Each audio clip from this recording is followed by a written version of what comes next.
他说咱们抄袭，说我们员工抄袭，咱们抄了吗？根本就没有，我抄了。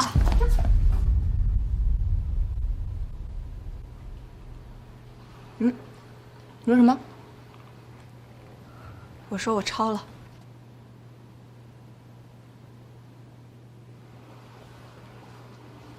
你抄别人的作品了？是。刚才外面那几个人说的都是真的，没坑咱们是吗？没有。理由呢？时间太紧，我设计不出来。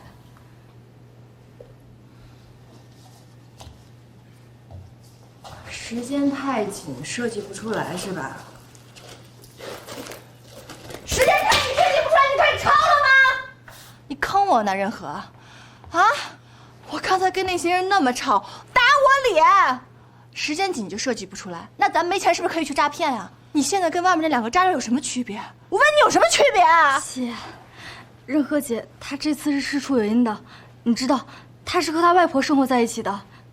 截稿那一天，她外婆突然走失了，她找了1个晚上才找回来。这边催得又急，所以她慌里慌张的。所以这事你知道对吗？我问你知不知道？我知道。李凯你也知道对吗？我们也是刚知道。刚知道，真棒！为你们仨鼓掌！你们仨今儿把我弄来这儿，是为了阻击我的，对吗？希言，就想跟你解释一下。解释什么？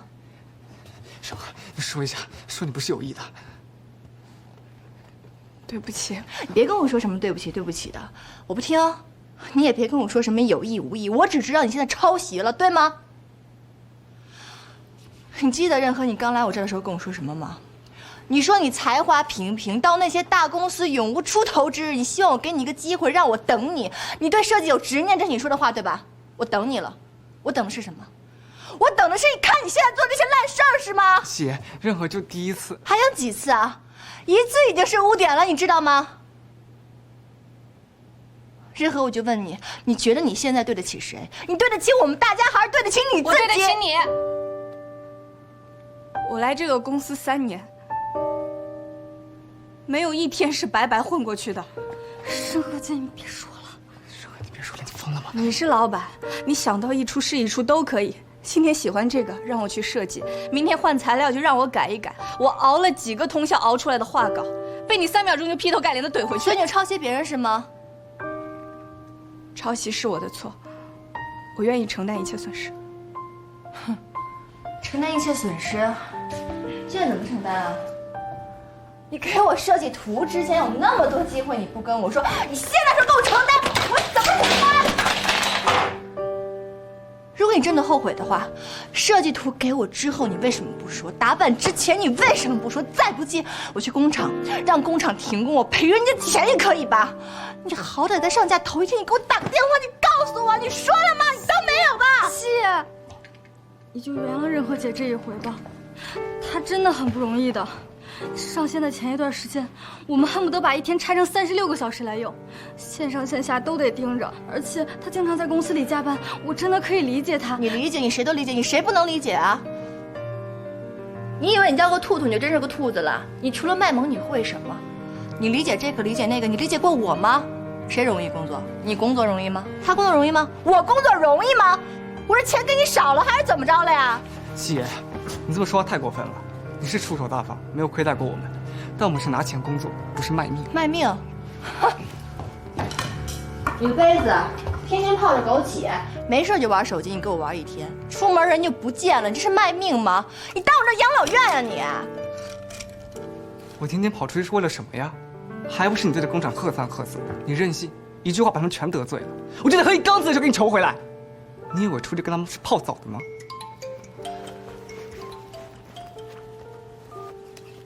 喂，我现在没空，谁都别理我。林夕，你人在哪儿呢？38楼突然来了2个莫名其妙的人，说要解决打假的问题，正问林伯伯要钱呢。孩子钱老子管，天经地义，不然闹出去可不好收场。哎，等我，现在马上去。让开！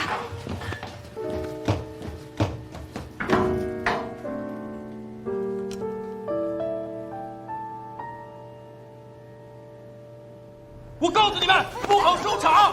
听见没有？出去！你们出去！都滚出去！这个地方是卧夫，不是你们闹事的地方。想要钱冲我来，你们这是敲诈勒索，知道吗？怎么着？抄袭还不让别人说了吗？林伯伯，不用急着向他们解释，我们等事情调查清楚再说。嗨，您要是不想给自己女儿擦屁股的话，要不您赌一下，看看这是不是无风不起浪？啊！谁让你上来的？啊！你们要找的人是我，有什么冲我来，找别人干什么呀？如果你们再这样的话，小心我们报警了。这拍这，走，报警是吧？拍，报警。好，你报警，你报，他不拍呀，报。好了，赶紧回去工作吧。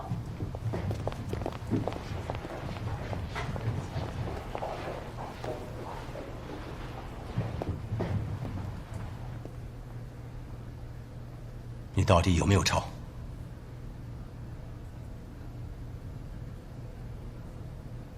我做了一辈子生意，这种恬不知耻的事情从来没干过一次，你怎么会是我的女儿？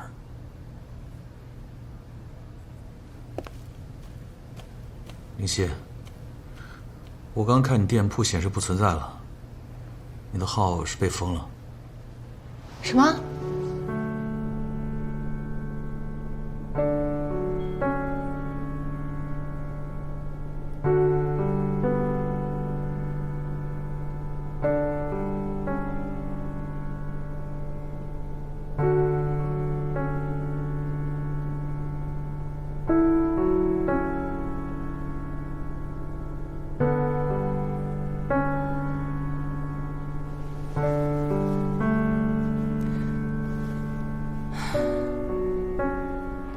要不我们约下周日晚上7点在名人公园，到时候我会带好吃的汤包给你。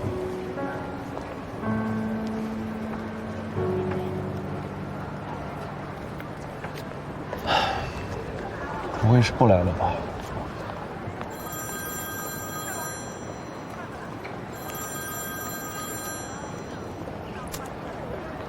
喂。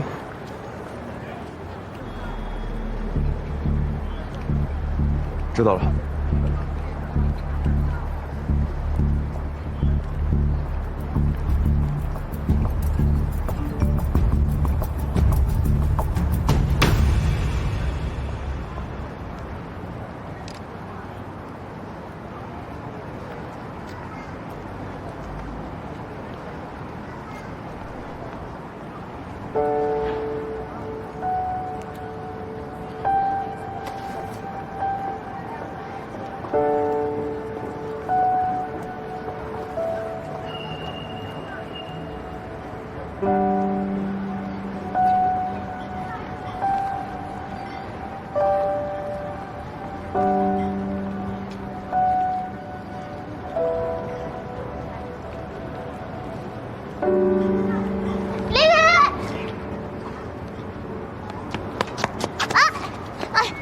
对不起，哎，我实在是不会乘坐中国的公交车，我坐错了一次，坐反了一次，第3次那个司机开的跌宕起伏，我差点就吐了。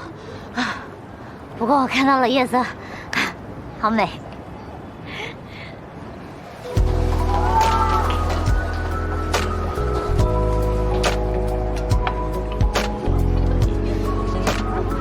又没人跟你抢，不用吃得像碎纸机一样。哎。女孩子不都是怕胖吗？你怎么还敢这么吃？怎么能让胖影响了美食呢？再说了，我不是还有秘密武器的吗？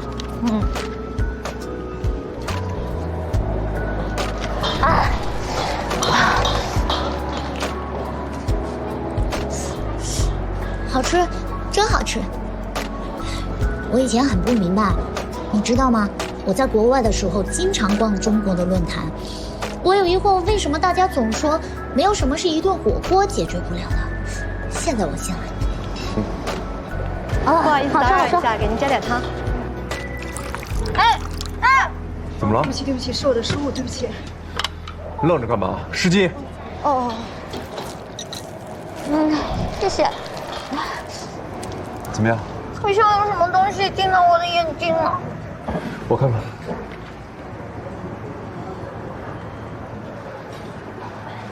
好了吗？啊，好像好了。你是怎么回事？怎么这么不注意？啊，对不起，是我不小心。啊，没事儿，你走吧。对不起。我真的没事儿。再说了，见到的是眼睛，又不影响吃。好吃，开心。你一直都这样？没有啊，我是来中国以后才这么能吃的。我以前在国外都吃一些三明治、沙拉什么的。哎，想想过去18年吃下的一片草原啊，我都替上面奔跑的小肥羊不值。小肥羊真好吃。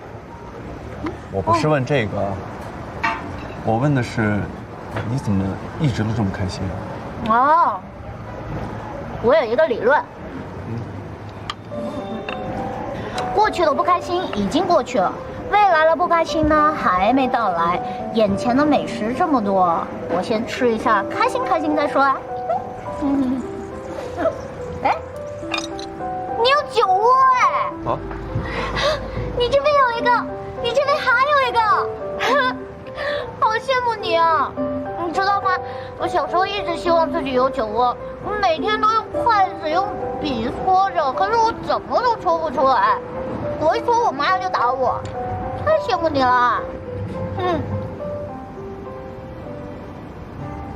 哇，那个不是我一直在找的东西吗？哇，中国真好，吃个饭都能看见京剧啊！这不是京剧，这是川剧变脸，西南剧种。哇，好，哇，真博大精深。哎，今天真是幸运，没想到今天一天就完成了我愿望清单上的2个行程，爆炸开心，人品爆发啦！哇！我觉得以你的智商，还是不要出门，容易被骗。我也觉得，所以我急需要一个中国的地陪陪我完成一下我的行程 list。我可以请你帮忙吗？我？我在这里也没有什么朋友，如果你能帮我的忙的话，就太好了。我可以把你当成我的朋友吗？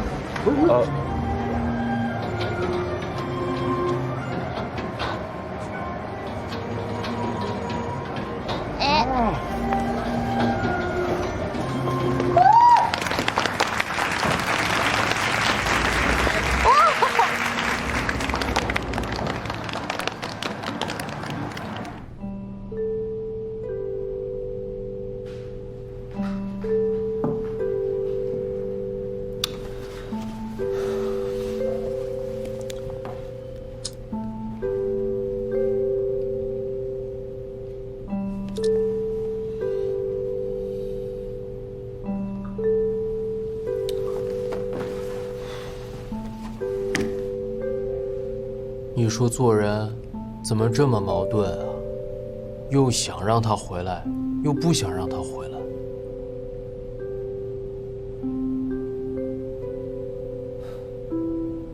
不行，我得找点事情做，要不老想给他打电话。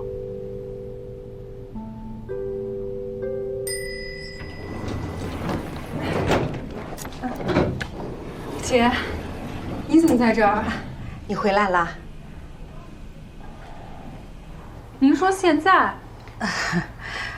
租给你呢，就是过渡而已。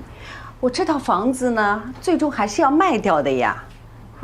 我也没想到，天上呼啦哒掉下一个买主。人家说了，必须是空房才能付现金的。姐，我当时租您房子的时候呢，您说房租半年一付，我同意了。我这刚住进来1个月，您说每年涨15%，我也同意了。您让我现在搬，您看，现在这个时间，我能往哪儿搬啊？哎呀，你那么大一个人了，还能没个朋友凑合凑合，1个晚上很快就过去的呀。要不找找你前夫？啊，好啦，我年龄大了，你就让让我嘛。再说了，你的钱我会全部退给你的呀。总之呢，请你今天晚上一定要搬完，明天一早人家就要来看房子的啊。好了，我这个钥匙就先拿走了啊。姐，啊，抓紧抓紧啊！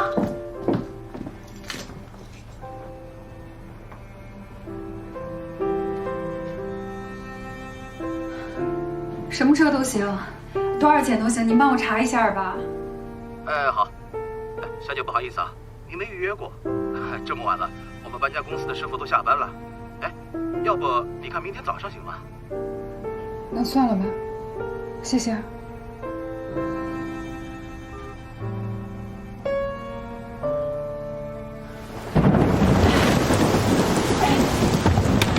麻烦您快点儿，还有多少啊？还有2件。我是嘟嘟司机，又不是搬家公司。不好意思，师傅，我会给您补差价的。真是。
谢谢。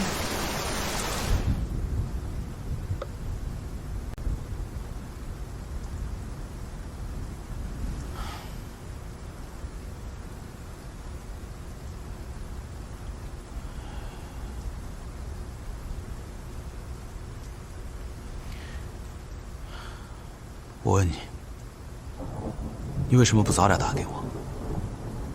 大半夜的把你赶出门，让你淋着雨搬到快捷酒店，像话吗？把合同给我。算了吧。凭什么算了？我告诉你，他就是看你一个人好欺负。我现在就去找他算账。像这样的房东，早点没有了也好。哎，我真的是不懂，到底是为什么？你为什么什么事都要想到退让跟妥协呢？好，就算房东真有难处，那持续呢？持续的事怎么算？你再这样妥协退让下去，我真的不知道你以后该怎么生活下去了。我自己的私人问题，我会想办法解决的。我都不生气了，你又干嘛那么生气？因为我心疼你。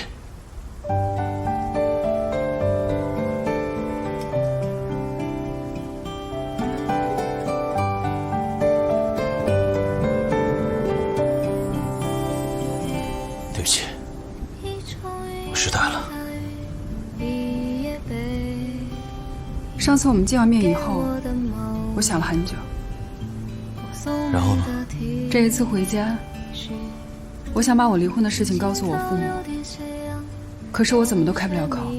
我同辈亲戚的儿子已经上大学了，难道现在你要让我告诉我的父母我离婚了，我的人生归零了，我要重新站在起跑线上吗？你的人生，你从来就不需要跟任何人交代。我连自己都交代不了。我已经过了可以任性选择的年纪了。20岁出头的时候，我把所有的希望都寄托在池旭身上。我以为他会一直为我冲锋陷阵。与其说那段感情是他辜负了我，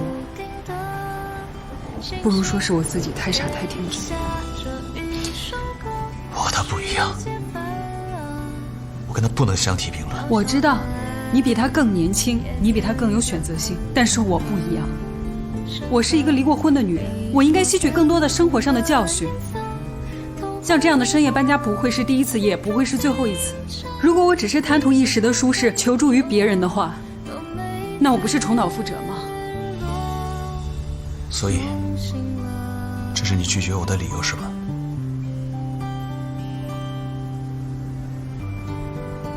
上次在街边喝酒，你说你喜欢我，我考虑了很久。我们年龄悬殊，经历不同，我没有办法接受。行，我懂了。但我完全不同意。我真的不懂你们女生为什么要把自己当成带鱼一样，分成一段一段的。第一阶段，18岁以前，可以穿着粉红色的衣服，可以跟男朋友撒娇装可爱。到了第二阶段，大概是25岁左右吧，开始着急结婚了。只要自己身边没有男朋友，就觉得自己是异类。再来，第3阶段，就是现在的你。总把自己归类为中年妇女，开口闭口都是年龄，什么事都可以跟年龄搭上边，我真的不懂为什么。我没这么说，但你心里就是这么想的，老觉得自己不小了，不能再犯错，这想法难道不蠢吗？蠢吗？蠢爆了！我问你，如果你现在18岁，谈恋爱失恋了，你还会像现在一样战战兢兢、条分缕析、借鉴过去、展望未来吗？你就是你，我爱的就是这样的你。对，你是比我大一些没有错，但是对我来说不是差异，只是不同。我可不可以请你不要再用那么站不住脚的理由把我推开了，行不行？不管你怎么说，我都不会接受你的。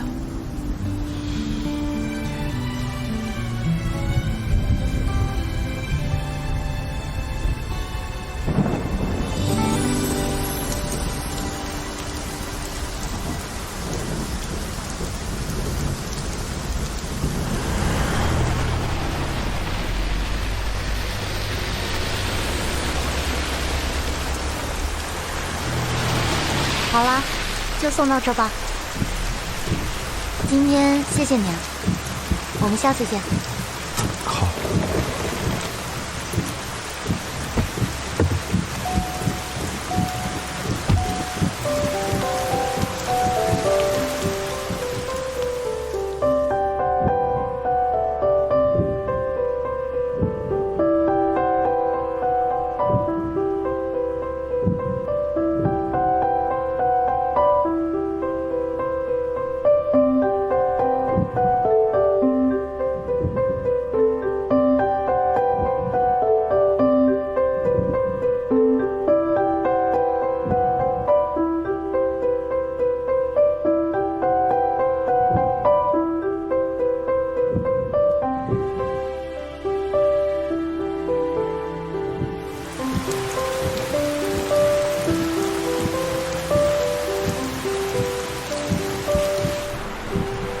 储石，你叫储石啊？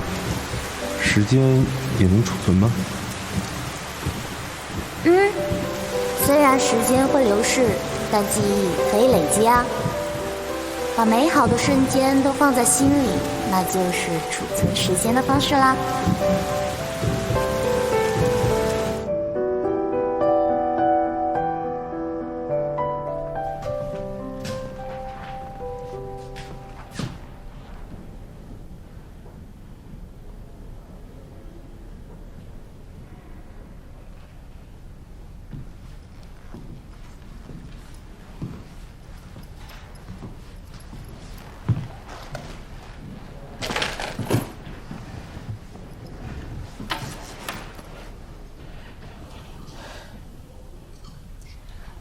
都忘了，你还在等我呢。你醒啦？哦，你回来了。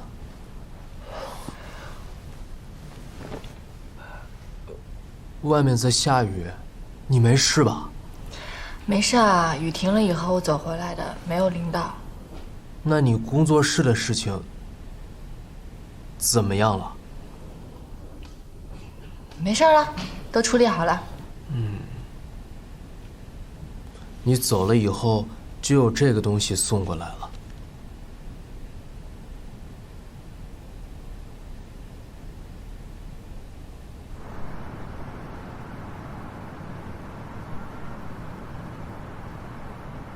好看吗？给你的。好看呀。我现在有个好消息和坏消息，你想先听哪个？我不喜欢把悲伤留到最后，所以我想先听坏消息。坏消息就是，其实我一直知道你很想知道你的身世，所以我很想把你亲生父母带到你的面前，但是我还是没能找到他们，帮不上你，抱歉啊。你跟我抱什么歉呀？我早就把你当成我家人了，我留下来，你就是我全部的理由。好啦，该说好消息啦。好消息就是，我拿到了你的身份证，所以，噔噔噔噔，看，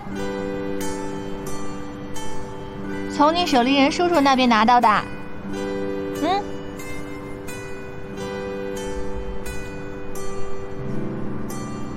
夏野，这个名字还是守林人爷爷给我起的。夏野，我觉得真的很好听的名字啊。我是在野外捡到的，爷爷为了给我一个称呼，所以就让我跟了他的姓，所以就叫夏野了。那你明明知道你有名字，你干嘛不告诉我，还让我乱叫你啊？没有乱叫，是我自己喜欢。谢谢你啊。不客气。我知道了。你跟我视频的时候，我看着你一直在背咬，其实你不是在度假，你是为了我，对不对？哎呀，那都是一些小细节啊，不用去想那些啦。你现在是有身份的人啦，你现在有身份了，以后你想回来看我，你就能回来看我了。虽然不知道你会不会回来看我，但是我知道你很怀念森林的生活，我也希望你能过上你自己喜欢过的日子。我一定会回来看你的。对了，还有一个惊喜要给你，等着啊。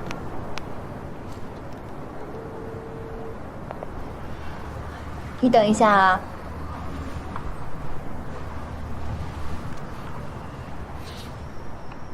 喂，小野，你饿了吗？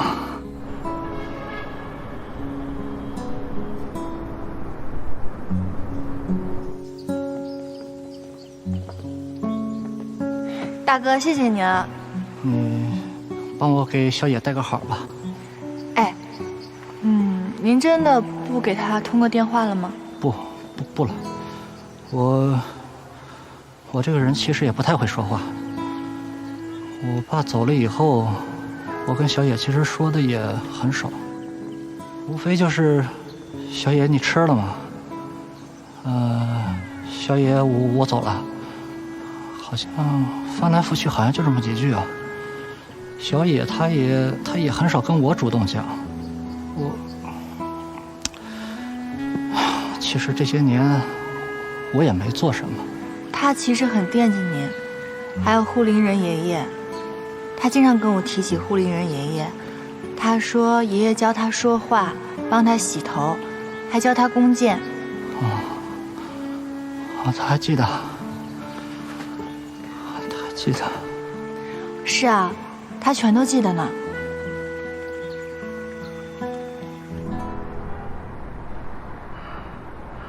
我退休了，我不管那片林子了。你以后自己照顾好自己，啊。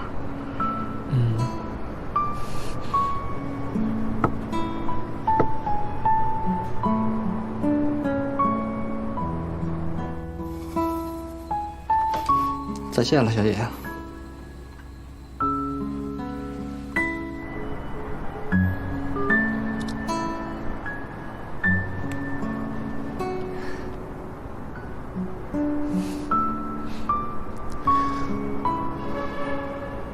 爷爷去世以后，我那一段时间不想见人，我只想一个人生活。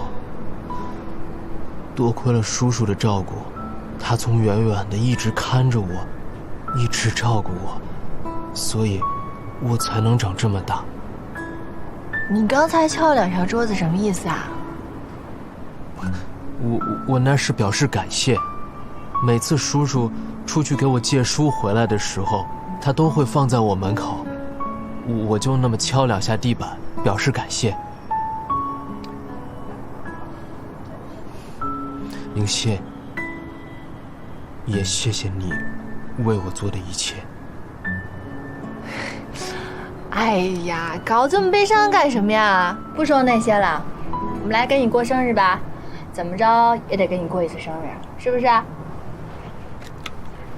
先点蜡烛。哎，等一下，先不能吹，要许愿。许愿呢，就是把手这样，把你心里想完成的愿望、实现的梦想，全在心里默默地许下来。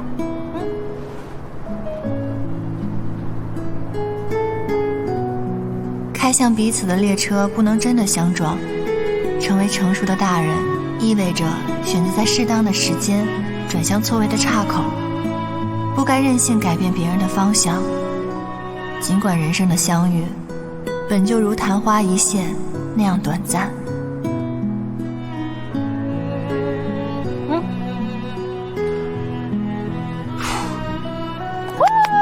生日快乐！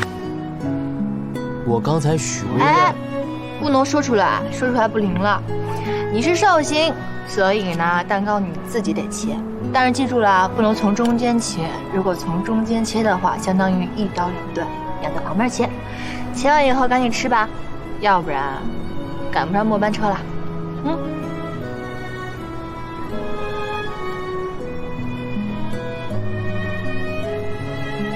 怎么了？其实你不想让我走，对不对？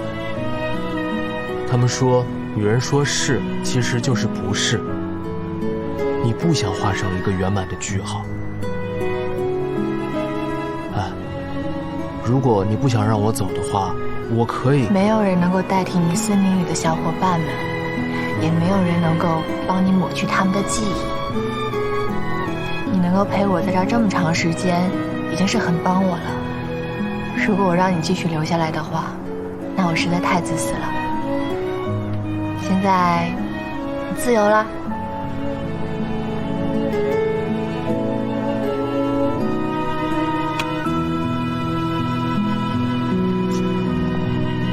从哪里切？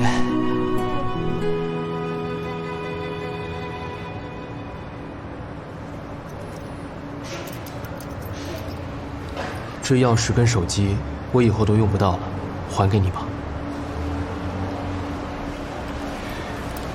钥匙我拿走了，手机留着吧，万一以后还有用。我用不到。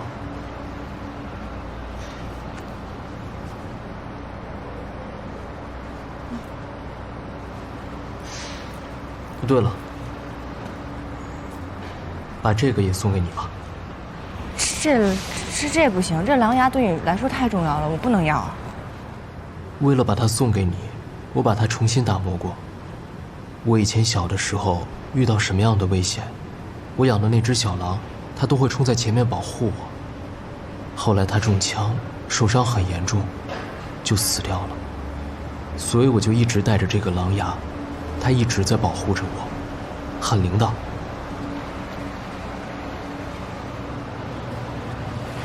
不要。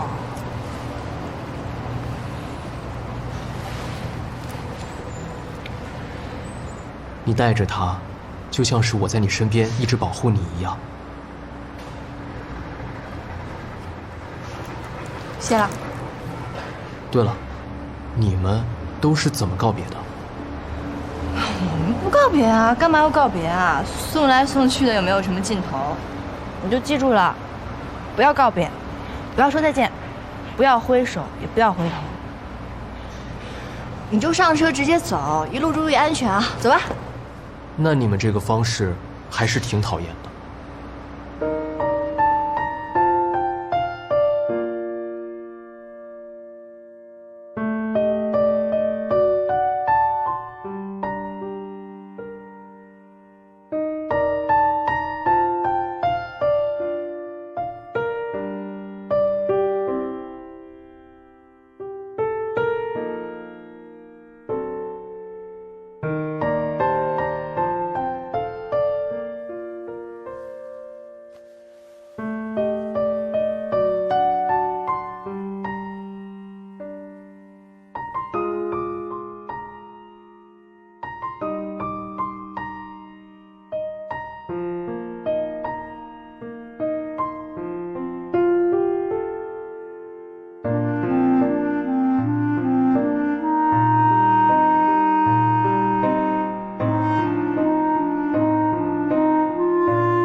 我们就用动物的方式来告别吧。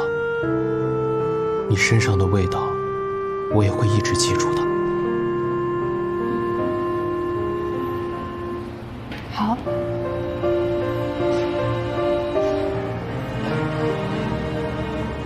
走吧，车在等你了。走吧，走吧，一路平安啊！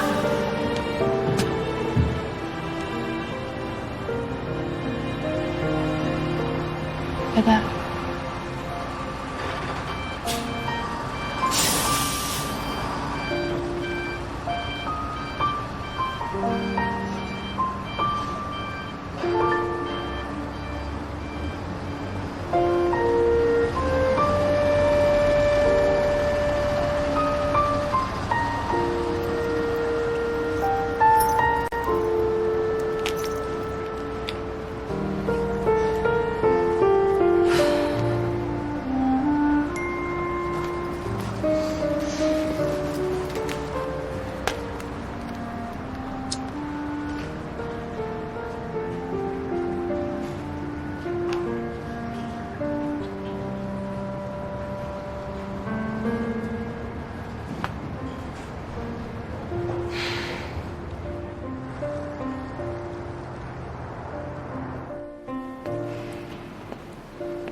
七爷，犹豫再三，还是决定写下这份辞职信。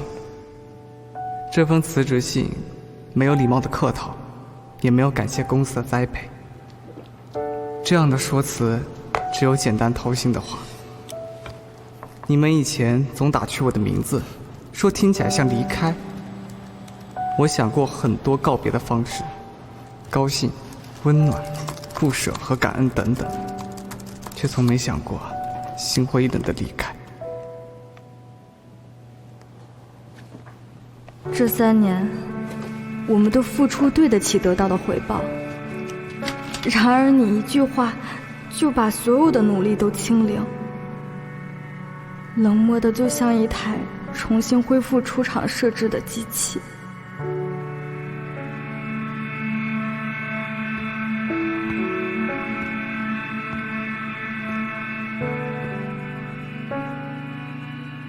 如果当初知道3年后会是以这样的方式结束，那我宁愿没有开始过最初的梦想。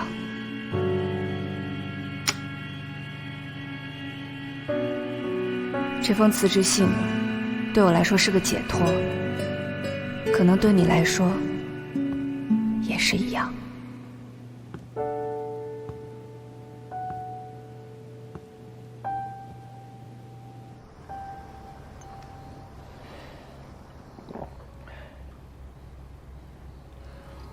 你身体怎么样啊？要不要去医院看看？我没事。本来腰就不好，还被2个年轻人给弄的。哎呀，怎么回事？就2个小混混，有什么大不了的？要放在10年前，哼，还轮不到他们撒野。小雨啊，我说你们单位的保安怎么这么无能啊？真的拦不住他们？当时情况紧急，又说是来找林夕的，所以保安也不好拦。做生意不讲诚信，把整个楼都搞得乌烟瘴气的，把我的脸都丢尽了。行了，这事儿啊，你也别怪林夕了。你想他一个人在外头闯荡不容易，开个公司又要还房贷，还要还车贷，这事情一来呀，一定又欠了很多钱。我们要不要帮他一下？路是他自己选的，就是脚上磨出了血泡，他也必须自己走下去。爸，我们部门正好缺一个文案总监，林夕他想法好又懂营销，不如合适的时候让他回沃夫一起工作。就他那个怼天怼地的性格，放到哪个部门都是个定时炸弹，人人都得给他擦屁股。啊，吃饭吧，你们先吃饭。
就这种设计，大街上的垃圾都比你们强。拿5块钱的摊货冒充正品，蒜菜头还想当洋水仙啦？脑花是被涮红汤了吗？随便用脚趾头想出来的图案都漂亮10倍。抄袭狗没朋友，人渣中的战斗机，败类中的 VIP。一群不过脑子的键盘侠啊！